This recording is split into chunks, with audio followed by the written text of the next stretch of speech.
السلام علیکم ورحمۃ اللہ وبرکاتہ۔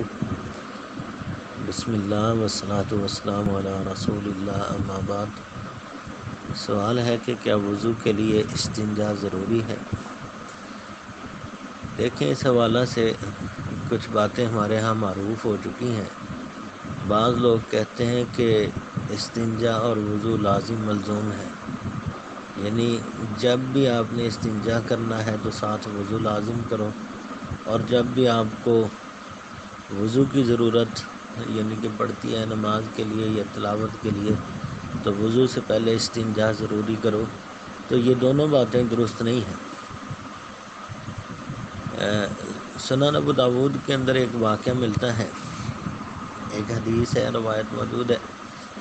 سید عائشہ رضی اللہ عنہ فرماتی ہیں کہ نبی علیہ السلام قضاء حاجت کے لیے گئے۔ جب آپ پیشاب وغیرہ کر کے فارغ ہوئے تو عمر فاروق رضی اللہ تعالیٰ عنہ ایک برتن میں پانی ڈال کے پیچھے کھڑے۔ تو نبی علیہ السلام قضاء حاجت سے جب فارغ ہوئے تو پوچھا یہ کیا ہے؟ تو عمر رضی اللہ عنہ کہنے لگے اللہ کے پاک پیغمبر، یہ پانی ہے کہ آپ کے وضو کے لیے۔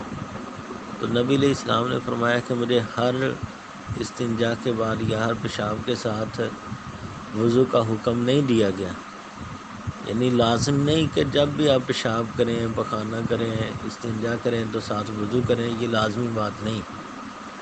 تو اسی طرح صحیح البخاری کے اندر ایک واقعہ ملتا ہے سیدنا ابن عباس رضی اللہ عنہ کے حوالہ سے کہ انہوں نے ایک مرتبہ اپنی خالہ میمونہ رضی اللہ عنہ اور نبی علیہ السلام کی زوجہ کے پاس رات گزاری۔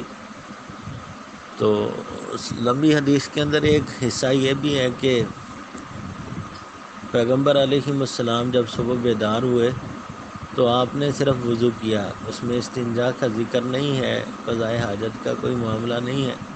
تو اس میں یہ ہے کہ نبی علیہ السلام بیدار ہوئے اور آپ نے وضو کیا، یعنی استنجا نہیں کیا۔